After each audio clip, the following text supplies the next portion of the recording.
What's the deal, Pickle? Back with the same stuff, different day, if you know what I mean. Waste and glass cleaner, per usual. I've had a few people ask me how to tape up jams or doors in general, and I make flutter tape with 1.5-inch yellow tape across my leg. You can use 1/4-inch flutter tape, you can use foam tape, you can use blending tape, you can hardline it with paper. It's all the same stuff. It just depends on your customer base or your boss. Best part about this gig is 1,000 roads all leading to the same destination.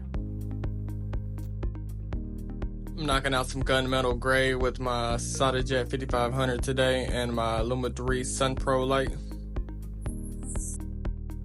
I have a ton of lumaiii products, but by far my favorite is their spray cabinet and their magnetic hose hanger. Bust out that stack gun per use right before the clear coat. I'm using my Exodus Black Cap 1.5 tip for the clear coat.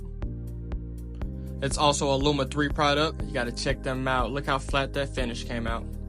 If you're not gonna check out the lumaiii products, at least check out how good I look in this clear coat.